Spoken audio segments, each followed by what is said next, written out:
며느리가 무릎 꿇고 있는 모습을 본 순간 나는 청와대로 향했습니다. 관악구청 민원과 사무실, 오후 4시. 65세 퇴역 육군 준장 강혜정이 문을 열고 들어섰을 때 눈앞에 펼쳐진 광경은 그녀의 군생활 35년 동안 봐왔던 어떤 전투보다도 충격적이었습니다. 며느리 이서연이 사무실 한복판에서 무릎을 꿇고 있었습니다. 33세 구급 공무원이 50대 과장 앞에서 고개를 숙이고 떨고 있었죠. 주변 동료들은 못 본 척하며 고개를 돌렸고 박민철 과장은 비웃음을 머금고 있었어요.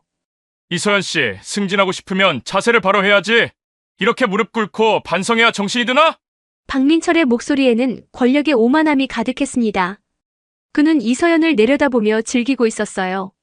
33살 여자를 무릎 꿇게 만든 자신의 힘을 만끽하고 있었죠. 강혜정의 온몸에 전류가 흘렀습니다. 대한민국 최초 여군 전투부대 지휘관으로서 수많은 위기 상황을 헤쳐온 그녀였지만 이 순간만큼은 손이 떨렸어요. 며느리의 떨리는 어깨와 붉어진 뒷목을 보며 강혜정은 깨달았습니다.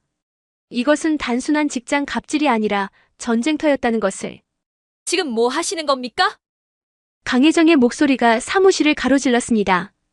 북한군과 대치할 때도 이렇게 차갑지 않았던 그 음성에 모든 사람이 돌아봤어요. 박민철 과장은 누가 감히 자신에게 대드느냐는 표정으로 고개를 돌렸죠. 아, 이서연 씨 어머니시군요. 걱정하실 것 없어요. 그냥 업무 지도 중이에요. 박민철은 여전히 여유만만했습니다. 그에게는 이런 일이 일상이었으니까요. 구급 공무원 하나 정도는 언제든 짓밟을 수 있다고 생각했죠. 강혜정의 눈이 가늘어졌습니다. 그녀는 한 걸음씩 앞으로 나아가며 며느리에게 다가갔어요. 이서연은 시어머니를 보자 더욱 고개를 숙였습니다. 창피함과 절망감이 뒤섞인 표정이었죠. 서연아, 이뤘어? 단 4글자였지만 그 안에는 35년간 군생활에서 단련된 권위와 위엄이 담겨 있었습니다. 이서연이 떨리는 다리로 일어서자 강혜정은 박민철을 똑바로 바라봤어요. 과장님이시죠? 제 며느리를 왜 무릎 꿇게 하셨습니까? 업무상 필요해서 그런 거예요. 민원 처리를 잘못해서 교육하는 중이었어요.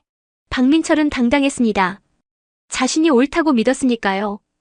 하지만 강혜정의 다음 말에 그의 얼굴이 굳었어요. 교육이요? 군대에서도 이렇게 하지 않습니다. 그 순간 강혜정은 결심했습니다. 이것은 개인적인 문제가 아니라 시스템의 문제라는 것을. 그리고 이 시스템을 바꾸기 위해서는 더 높은 곳으로 가야 한다는 것을. 도대체 며느리에게 무슨 일이 있었던 걸까요? 왜 대한민국 최초 여군 장성이 청와대까지 가게 되었을까요? 그리고 이 모든 갑질의 배후에는 누가 있었을까요? 지금 구독과 좋아요 버튼을 눌러주시면 이 통쾌한 복수의 전말을 모두 공개해드리겠습니다. 강혜정은 65세였지만 여전히 꼿꼿한 자세를 유지했습니다. 키 165cm의 단단한 체격에 짧게 자른 머리, 화장기 없는 얼굴에서도 카리스마가 뿜어나왔죠. 그녀는 대한민국 최초로 여군 전투부대를 지휘한 육군 준장 출신이었어요. 1983년 여군사관학교를 졸업한 후 35년간 군복무를 했습니다. 특히 2010년 연평도 포격 당시 최전방 부대를 지휘하며 국가유공자로 인정받았죠. 퇴역 후에는 용산구 한강뷰 아파트에서 혼자 살며 요가와 독서로 시간을 보내고 있었어요. 관악구청을 나선 강혜정과 이서연은 근처 카페로 향했습니다. 이서연은 아직도 떨고 있었어요. 시어머니 앞에서 그런 모습을 보인 것이 너무 창피했죠. 서연아, 진정하고 얘기해봐. 언제부터 저런 일이 있었니? 강혜정의 목소리는 부드러웠지만 단호했습니다. 며느리를 다그치는 게 아니라 사실을 파악하려는 군인의 자세였죠. 이서연은 커피잔을 두 손으로 꽉 쥐며 말했어요. 어머니, 죄송해요. 제가 일을 못해서 그런 거예요. 일을 못한다고 무릎을 꿇려? 그게 말이 되니? 강혜정의 눈빛이 날카로워졌습니다. 군대에서도 그런 식으로 부하를 대하는 상관은 군법 재판감이었어요. 이서연이 눈물을 흘리며 털어놨습니다. 박민철 과장의 갑질은 6개월 전부터 시작됐어요. 처음엔 단순한 업무 지적이었지만 점점 심해졌죠. 민원인 앞에서 무능하다고 모욕하고 개인적인 심부름을 시키고 급기야 오늘같이 무릎 꿇리는 일까지 벌어진 거예요. 왜 진작 말하지 않았니? 말해봤자 달라질 게 없어요. 구급 공무원이 과장한테 뭘 어떻게 하겠어요? 그냥 참고 견디는 수밖에 없어요. 강혜정의 주먹이 꽉 쥐어졌습니다. 며느리의 체념적인 말투에서 얼마나 절망적인 상황인지 느껴졌어요. 이것은 개인의 문제가 아니라 구조적인 문제였죠. 서연아, 참는 게 해결책이 아니야. 잘못된 건 바로 잡아야 해. 어머니가 뭘 어떻게 하시겠어요? 저는 그냥 조용히 다닐게요. 하지만 강혜정은 달랐습니다. 35년 군 생활에서 배운 건 포기하지 않는 것이었어요. 특히 부당한 권력 앞에서는 더욱 그랬죠. 내가 해결해주마. 박민철이라는 그 과장 절대 용서 안 해. 그날 밤 강혜정은 잠들지 못했습니다. 며느리의 떨리는 모습이 계속 떠올랐어요. 그녀는 결심했습니다. 이 문제를 끝까지 파헤쳐서 해결하겠다고. 다음 날 아침 강혜정은 정장을 차려입고 관악구청으로 향했어요. 이번엔 단순한 항의가 아니라 본격적인 전쟁을 시작할 작정이었죠. 관악구청 민원과 오전 9시. 강혜정이 사무실에 들어서자 분위기가 얼어붙었습니다. 어제 그 할머니가 다시 온 거였어요. 직원들은 수군거렸지만 박민철은 여전히 당당했죠. 어머니, 어제 일은 다 끝난 일이에요. 괜히 소란 피우지 마세요. 박민철의 오만한 태도에 강혜정은 더욱 확신했습니다. 이 남자는 권력에 취해 있다는 것을. 그리고 이런 일이 처음이 아니라는 것을. 과장님, 제가 어제 본 건 업무 지도가 아니었어요. 명백한 인격 모독이었죠. 그렇게 생각하신다면 정식으로 신고하세요. 우리도 할 말이 있어요. 박민철의 비웃음 섞인 말에 주변 직원들도 킬킬거렸습니다. 구급 공무원 하나 때문에 뭘 그리 야단법석인지 이해할 수 없다는 표정들이었어요. 강혜정은 차분히 주변을 둘러봤습니다. 군 시절 습관이었죠. 적을 파악하기 전에는 섣불리 움직이지 않는 것. 그리고 그녀는 발견했습니다. 이서연뿐만 아니라 다른 구급 직원들도 위축되어 있다는 것을. 혹시 다른 분들도 비슷한 경험이 있으신가요? 강혜정이 조심스럽게 물었지만 아무도 대답하지 않았어요. 다들 고개를 숙이고 자리만 바라볼 뿐이었죠. 분위기로 봐서는 이서연만의 문제가 아니었습니다. 그때 총무과 최기훈 주무관이 끼어들었어요. 할머님, 공직자들끼리 일하는 방식이 있어요. 바깥분이 이해하기 어려우실 수도 있죠. 45세 최기훈은 박민철의 신복이었습니다. 둘은 함께 골프를 치는 사이였고 여직원들을 괴롭히는 것도 함께 해왔어요. 그는 강혜정을 무시하며 말했죠. 요즘 젊은 공무원들이 버릇이 없어요. 좀 엄하게 교육해야 정신을 차려요. 엄하게 교육이라니. 강혜정의 눈이 번뜩였습니다. 그이들에게는 부하 직원을 인격체로 보지 않는 것 같았어요. 교육이요? 무릎 꿇게 하는 게 교육인가요? 그 정도 해야 효과가 있어요. 말로만 하면 안 듣거든요. 최기훈의 말에 박민철도 거들었습니다. 맞아요. 요즘 구급들이 너무 건방져요. 옛날에는 선배님들 뒷바라지하는 게 당연했는데 지금은 그것도 안 해요. 강혜정은 이해했습니다. 이들에게는 후배를 괴롭히는 것이 당연한 권리처럼 여겨진다는 것을. 그리고 이런 문화가 오랫동안 지속되어 왔다는 것을. 그럼 과장님은 언제부터 이런 식으로 부하 직원들을 대하신 거죠? 이런 식이라니요? 우리는 정당한 업무 지시를 하고 있어요. 박민철의 당당함에 강혜정은 소름이 돋았습니다. 자신이 하는 행동에 대해 전혀 죄책감을 느끼지 않는다는 게 더 무서웠어요. 그날 오후 강혜정은 구청 앞 커피숍에 앉아 상황을 정리했습니다. 이것은 개인적인 갑질이 아니라 조직 전체의 문화였어요. 그리고 피해자는 이서연뿐만이 아니었습니다. 하지만 가장 큰 문제는 따로 있었어요. 이들에게는 자신들을 견제할 상급기관이 없다는 것. 구청장조차 이런 일에는 관심이 없었죠. 강혜정은 핸드폰을 꺼내 전화번호를 뒤적였습니다. 35년 군 생활에서 쌓은 인맥들이 이럴 때 필요했어요. 강혜정이 첫 번째로 전화한 사람은 김정훈 시의원이었습니다. 함께 예비군 훈련을 받았던 사이였죠. 하지만 결과는 실망스러웠어요. 혜정 씨, 그런 일이 있었다니 안타깝네요. 하지만 구청 내부 문제는 제가 직접 개입하기 어려워요. 정훈 씨, 이건 단순한 내부 문제가 아니에요. 공무원의 인권 침해 문제라고요. 그래도 절차가 있잖아요. 먼저 구청 감사실에 신고하고 안 되면 국민권익위원회나 공무원 노조 쪽으로 가야죠. 김정훈의 말은 맞았지만 현실적이지 않았어요. 그런 절차를 밟다 보면 이서연만 더 힘들어질 게 뻔했죠. 다음으로 연락한 건 법무법인에서 일하는 후배 변호사였습니다. 하지만 여기서도 벽에 부딪혔어요. 선배님, 직장 내 괴롭힘으로 소송을 걸 수는 있어요. 하지만 증거가 부족해요. 그리고 공무원 조직은 폐쇄적이라 증인 확보도 어렵고요. 그럼 어떻게 하라는 거야?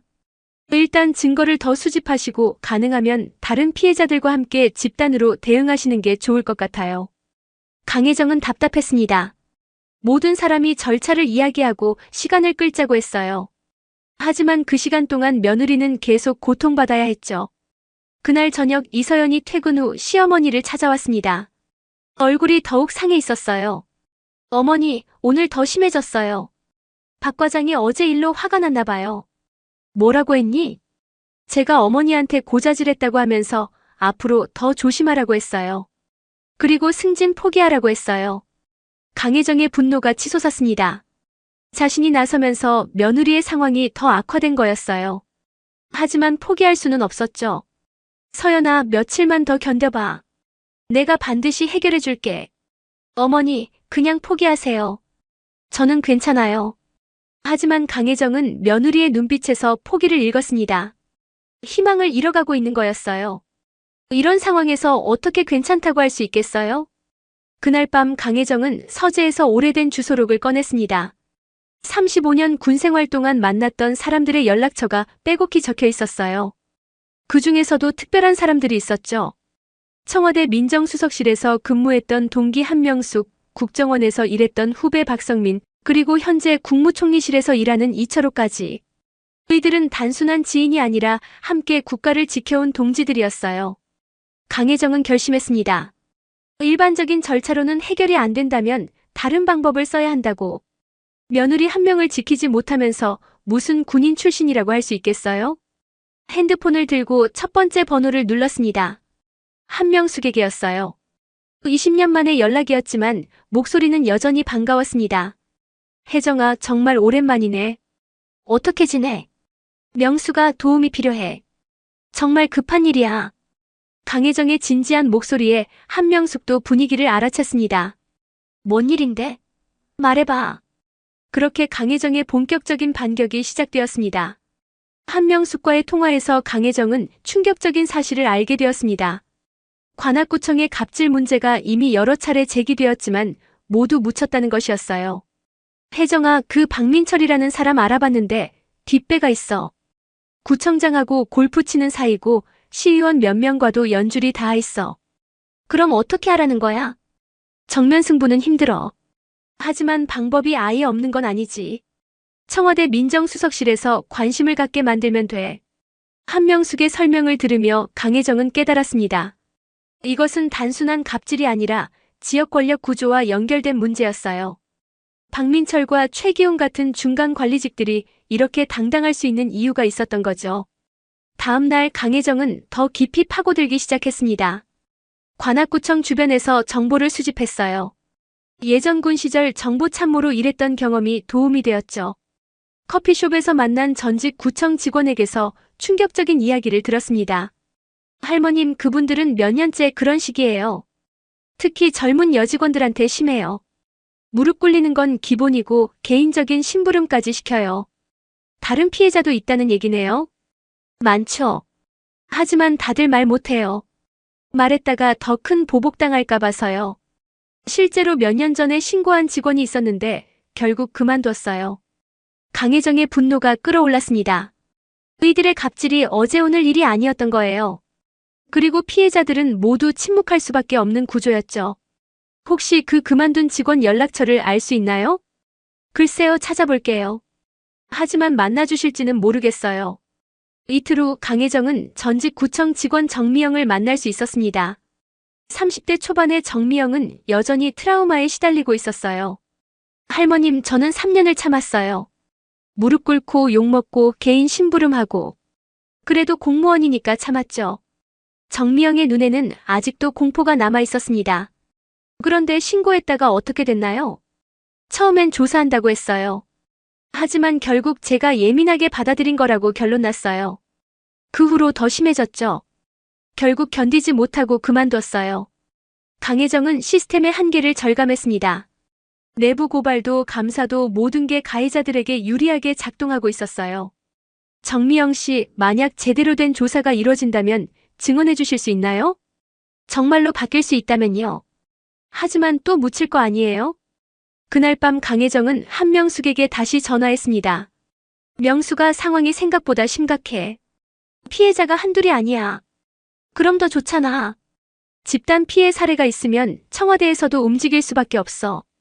어떻게 하면 돼? 일단 증거를 확실히 모아. 그리고 언론에도 동시에 제보해. 정치적 이슈가 되면 무시할 수 없거든. 강혜정은 계획을 세웠습니다. 단순히 며느리 하나의 문제가 아니라 구조적 개혁이 필요한 문제라는 것을 깨달았어요. 그리고 이런 문제는 정치적 압력이 있어야 해결된다는 것도. 강혜정은 본격적인 증거 수집에 나섰습니다. 먼저 이서연에게 갑질당한 내용을 상세히 기록하게 했어요. 날짜, 시간, 장소, 증인까지 모든 것을 빠짐없이 적도록 했죠. 서연아, 힘들겠지만 정확히 기록해야 해. 이게 나중에 중요한 증거가 될 거야. 어머니, 정말 효과가 있을까요? 박 과장은 벌써 저를 찍었는데요. 걱정 마. 내가 절대 널 혼자 두지 않을게. 강혜정의 단호한 말에 이서연도 조금씩 용기를 얻었습니다. 그리고 몰래 녹음기까지 준비했어요. 박민철의 갑질 현장을 직접 녹음하기로 한 거죠. 한편 강혜정은 과거 인맥들과 본격적인 연락을 시작했습니다. 먼저 국정원 출신 박성민에게 전화했어요. 성민아, 나야. 혜정이. 선배님, 정말 오랜만입니다. 어쩐 일로 연락을? 도움이 필요해. 공무원 갑질 문제인데 좀 복잡한 사안이야. 박성민은 현재 민간 조사업체를 운영하고 있었습니다. 그의 도움으로 박민철과 최기훈의 뒷배경을 자세히 조사할 수 있었어요. 선배님, 이거 보세요. 박민철이 작년에 구청 공사 관련해서 특정 업체와 유착 의혹이 있었어요. 그리고 최기훈은 골프 접대를 자주 받는 것 같고요. 그럼 이들의 약점이 있다는 얘기네. 네, 하지만 확실한 증거를 잡으려면 시간이 필요해요. 강혜정은 시간이 없었습니다. 매일 이서연이 괴로워하는 모습을 볼 수 없었어요. 다른 방법이 필요했죠. 그때 떠오른 사람이 이철호였습니다. 현재 국무총리실에서 국정운영실장으로 일하는 후배였어요. 함께 연평도 포격 대응을 했던 사이였죠. 철호야, 혜정 누나야. 누나. 와, 정말 반가워요. 연평도 이후로 처음이네요. 철호야, 부탁이 있어. 청와대 쪽으로 연결해 줄 수 있어? 이철호는 강혜정의 간절함을 느꼈습니다. 그리고 연평도에서 함께했던 그녀의 헌신을 기억했죠. 무슨 일인지 먼저 들어볼게요. 강혜정이 상황을 설명하자 이철호도 심각하게 받아들였습니다. 누나, 이건 정말 문제네요. 요즘 공무원 갑질 문제가 사회적 이슈인데 이런 사례가 있으면 큰일이에요.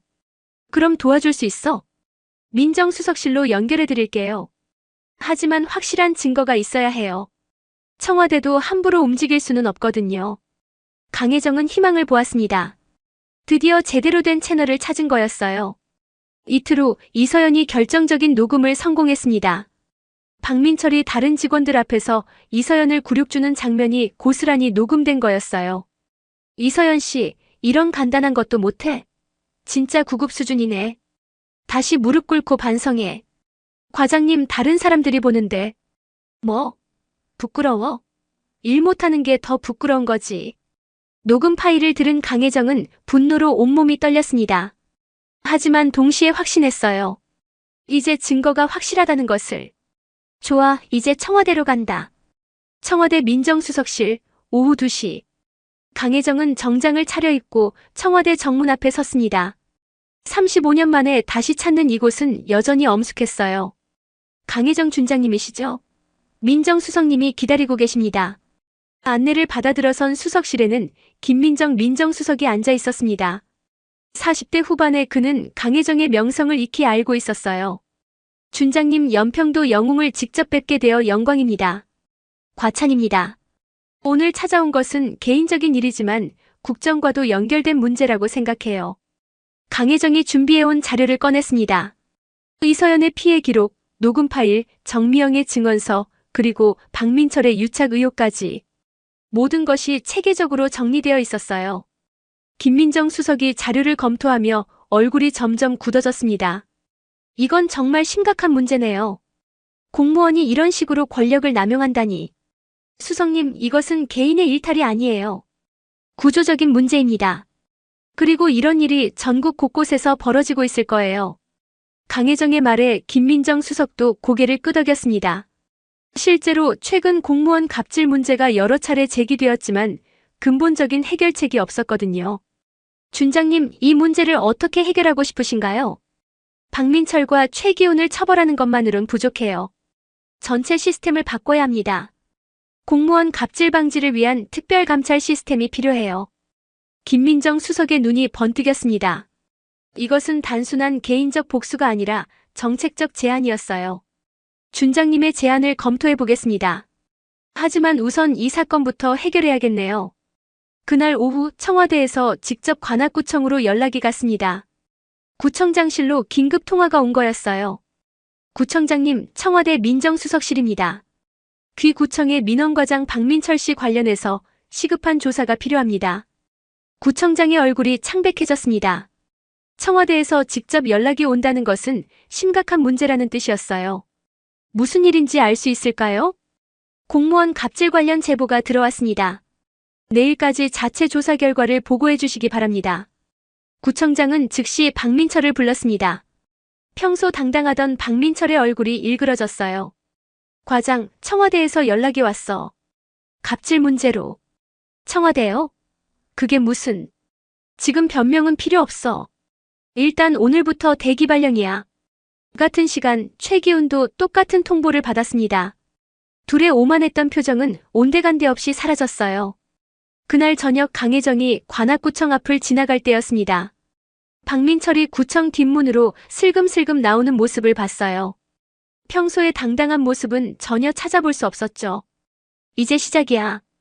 강혜정의 눈빛에는 차가운 결의가 담겨 있었습니다. 청와대의 압력은 즉각적이고 강력했습니다.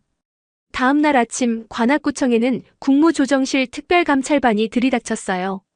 박민철과 최기호는 물론 관련된 모든 직원들이 조사를 받게 되었죠. 박민철 과장, 이서연 주무관에게 무릎을 꿇게 한 사실이 있습니까? 그건 업무상 필요한 교육이었습니다. 업무상 교육으로 무릎을 꿇게 하는 게 정당합니까? 조사관의 날카로운 질문에 박민철은 말문이 막혔어요. 더 이상 변명할 수 없었죠. 녹음 파일이 공개되자 구청 전체가 발칵 뒤집혔습니다. 평소 박민철을 무서워했던 직원들이 하나둘씩 증언에 나섰어요. 저도 박 과장한테 똑같은 일을 당했어요. 저는 개인 심부름까지 시켰어요. 회식 자리에서 술 따르라고 했어요. 피해 증언이 쏟아지자 박민철과 최기훈의 갑질이 얼마나 심각했는지 드러났습니다. 둘은 결국 파면 처분을 받았어요. 하지만 강혜정의 목표는 여기서 끝이 아니었습니다. 김민정 수석과의 약속대로 전체 시스템 개선이 필요했어요. 한 달 후 대통령 주재 국무회의에서 공무원 갑질 근절 종합대책이 발표되었습니다. 강혜정의 제안이 정책에 반영된 거였어요. 공무원의 권력형 갑질을 근절하기 위해 특별감찰 제도를 도입하고 피해 신고센터를 설치하겠습니다. 이서연은 이제 당당하게 출근할 수 있게 되었어요. 새로 부임한 과장은 직원들을 존중하며 대했고 구청 전체 분위기도 바뀌었죠. 어머니, 정말 고마워요. 어머니 아니었으면 평생 고개 숙이고 살았을 거예요. 서연아, 이제 당당하게 살아. 누구든지 널 함부로 대하면 안 돼. 그날 저녁 강혜정은 한강을 바라보며 걸었습니다. 며느리를 지켜낸 것도 뿌듯했지만 더 큰 보람이 있었어요. 전국의 수많은 공무원들이 이제 좀 더 인간답게 대접받을 수 있게 된 거였죠. 박민철은 결국 다른 직장을 구하지 못하고 지방으로 내려갔어요. 최기훈도 마찬가지였죠. 권력을 남용했던 대가를 톡톡히 치른 거였습니다. 6개월 후 강혜정은 공무원 갑질 근절 유공으로 대통령 표창을 받았어요. 시상식에서 만난 김민정 수석이 말했습니다. 준장님 덕분에 정말 좋은 정책을 만들 수 있었어요. 앞으로도 이런 일에 관심 가져주세요. 제 역할은 여기서 끝이에요. 이제 시스템이 알아서 작동할 거예요. 강혜정의 이야기는 여기서 끝이지만 그녀가 만든 변화는 계속되고 있습니다. 며느리 한 명을 지키기 위해 시작된 싸움이 전국의 공무원 문화를 바꾼 거였어요. 오늘 이야기가 마음에 드셨나요? 불의에 맞서는 용기, 그리고 포기하지 않는 의지가 얼마나 큰 변화를 만들어낼 수 있는지 보여주는 감동적인 실화였습니다. 여러분도 주변의 부당함을 그냥 넘어가지 마세요. 작은 용기가 큰 변화를 만들어낼 수 있어요. 이 영상이 도움이 되셨다면 좋아요와 구독, 그리고 소중한 댓글 남겨주세요.